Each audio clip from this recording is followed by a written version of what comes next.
Hey everybody, it's me, Robert again. And for this video, I'm going to be doing my top 20 list of my favorite anime characters. Okay, I'm gonna get started right away because this is like my 5th time doing this because all my other tries messed up. Okay, starting off at number 20, Kazuma Mikura, better known as Kazu from Air Gear. Kazu is, well, he's a good friend to Iki, first of all. Second of all, he's the only logical or rational character in Air Gear. And also he's the fastest member of Team Kogurasumaru, which I think is what skating is mostly about. Cause eight on Air Gear the 8Ts are like rollerblades, and so when they race, I think speed would be probably one of the most important things when it comes to racing. So that's why I like Kazu's character. Also, he is the Flame King's successor. He is Spitfire's successor, and he also has Ion Clock's time powers. So that's why I like his character. Okay, next is number 19, Frankenstein from Soul Eater. Frankenstein is this really crazy, cynical, sadistic, evil doctor scientist guy who likes to cut stuff up and dissect stuff. And he is a really good mentor for the main characters, and he's also really powerful too. He has a really powerful soul, and he can fight using just his soul wavelength. And also, he can he can fight people while sitting down in his chair, and he can also fight without a weapon. Although he had to use a weapon in order to defeat Medusa, and also I think his relationship with Medusa, who was the enemy, was pretty interesting. Um, that was pretty original, and also even though the insanity he's fighting his own insanity, and yet he still is able to be really strong and really wise, even while fighting his insanity. So that's why I like his character. Okay, next is number 18, Mulaflaga from Gundam Seed. Mulaflaga is a natural pilot, and in Gundam Seed Destiny, there is two types of humans: naturals, which are just ordinary humans, and coordinators, which are genetically modified humans. And the naturals most of the time have a hard time piloting Gundams. However, the coordinators, since they're genetically modified, are really good pilots. But Mulaflaga proves that even a normal person, can be just as good as a genetically modified human if they just try hard enough. Also, Mulaflaga is a good mentor. He's a nice guy. He's nice and caring and just a great guy. He's funny and entertaining, and he's really awesome. And he even sacrificed his life at the end of Gundam Seed. I know that he survived that, although I don't know how he survived that. But he survived that, and then in Gundam Seed Destiny, he was a bad guy because he lost his memories. But then at the end of Gundam Seed Destiny, he regained his memories and became a good guy again. Um, Also, his Gundam at the end of Gundam Seed Destiny is one of my favorites. Okay, moving on. Next is number 17, Tsunayoshi Sawada from Katekyo Hitman Reborn. I haven't gotten too far into Katekyo Hitman Reborn, but so far it's pretty cool. I mean, the main character, Tsunayoshi, he's just this ordinary normal guy, even though he sucks at pretty much everything when it comes to school. He always gets 20s on all of his assignments and stuff like that. He always gets F's. He never gets A's or anything like that. And he sucks at sports. Whatever team he's put it on loses. And everybody calls him the useless, no good Sunnah. Until one day, this little baby shows up named Reborn. And Reborn helps him to get smarter and get better at sports and stuff like that. And he also tells Suna that he is the 10th generation boss of the Vongola family. That's right, Suna is a mafia boss. Although Suna is reluctant, he doesn't want to have anything to deal with the mafia. He doesn't want to be a mafia boss. But um, unfortunately, being a mafia boss isn't easy, considering the fact that you and all your friends keep on getting attacked by assassins and stuff like that. So Suna has to become stronger. And at first he gets shot by this bullet called the Dying Will bullet, which brings him back to life. And he is very aggressive and strong and agitated, and he does whatever the thing is that he last regretted doing before dying, and he does it with all of his might and all of his strength with his full willpower, because that's what Katekyo Hitman Reborn is about. It's about willpower. And then, later on, he gets this thing called the Rebuke Bullet, or the Scalding Bullet, and he gets these X Gloves. And when he's shot by the Rebuke Bullet, or Scalding Bullet, whatever you want to call it, he, instead of becoming very aggressive, he becomes calm and calculating and very intuitive and very calm and collected. And he also has firepower. And later on, he also gains ice, because it's called the I forget what it's called. Dying Will. It's called like Dying Will 0 Point Break or something like that, where it does the opposite. Instead of having flames, he has ice. So he has both flame and ice, and it's really cool. And he's really awesome when he goes into the Hyper Dying Will Hyper Dying Will mode. Okay, next is number 16, Train Hartnett from Black Cat.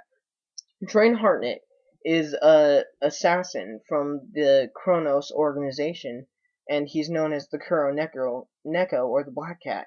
And he's this bloody, ruthless, feared assassin who always eliminates his targets. He always kills all these people. And then one day he meets this sweeper named Saya, and he is interested in her, and she is also interested in him, and meeting her and listening to her changes him. It changes his life, and so he quits being an assassin and decides to live as a sweeper. Instead of killing his enemies, he decides to put them in jail. He decides to capture them alive, and he becomes just like a cat, which is really funny. And Train's a good guy. He's nice and caring and cool, and I just like his character. Okay, next is number 15, Ginji Amano from the Get Backers. The Get Backers are these two guys, Bon and Ginji, and they are partners, and what they do is they get stolen stuff back, as their name implies.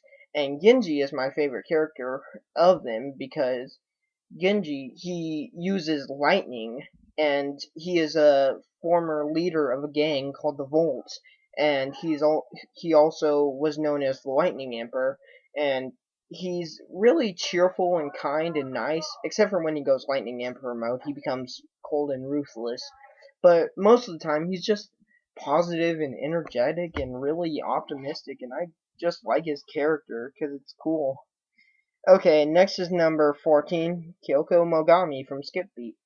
Kyoko, she is this girl who is in love with this guy named Shofuwa, and Shofuwa asks her to run away with him, and she thinks that they're eloping, but in actuality, he's just using her as a maid while he rises to stardom and becomes a famous rock star. So when she finally finds out, she says that she's going to get revenge by becoming a famous star and then showing him up by surpassing him. So that's what she tries to do. She tries to enter into this company, which has a whole bunch of, actors and celebrities and stuff like that.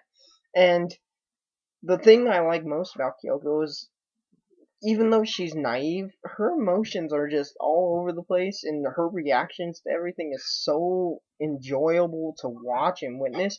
And also, another thing is that she is naturally talented and good at acting, and I like watching her grow and become a better actor, and she matures a lot, and yet at the same time she still keeps that childlike innocence and those crazy hyper emotions. I really like that about her. She's just a really interesting character and really enjoyable. Okay, next is number 13. Mugen, Jin, and Fu from Samurai Champloo. Why choose three characters? Well, because they just go together. I mean, they're a group. They're they go together perfectly. Their personalities are all mismatched, and yet they still go together really well. Mugen is the really crazy guy who has the very odd and unique fighting style that's very wild and stuff like that, while Jin has the very refined fighting style. And then Fu is just there to be herself. And they're all on this journey together, having fun and fighting hard battles and overcoming stuff together. And it's just really enjoyable to watch the three of them together and what they do in different situations. Okay, next is number 12. Bunshichi Tawara from Tenjou Tenge. Bunshichi is this. He acts like a lazy old man, but in actuality, he's this super crazy, ridiculously strong street fighter, and he can pretty much beat the crap out of anyone. And on Tenjou Tenge, there's all these fighters who have these strange powers and abilities when they fight. Bunshichi, he doesn't have any of those strange powers or abilities. He uses just pure strength and crazy fighting skills to beat the crap out of his enemies. And even when fighting against these opponents who have special powers, he's still able to fight against them and win. And I really like that about him, is because he's just this funny guy who acts like an old man but is actually a crazy street fighter. Okay, next is number 11, Jack Rockin from Maho Sensei Negima. Jack Rockin is this old guy who is kind of a pervert, but he is really, really strong. He is ridiculously strong. He's called like the invincible swordsman or the invincible mercenary and stuff like that. And the reason why is because he is seemingly invincible. He's an idiot, but he's ridiculously powerful. And he has a ridiculously strong willpower. I mean, he got trapped in this dimension where he couldn't escape, and he was able to destroy the dimension with just his willpower. Not only that, but he was also able to come back to life using just his willpower, and he was able to stay in the real world using just his willpower. I mean, with his willpower, there's pretty much nothing he can't do. He can do anything, because he has such a strong willpower. I've said willpower way too many times now. Okay, but he didn't start off like that, though. Unlike Negi and Nagi, he worked his way up to get that strong.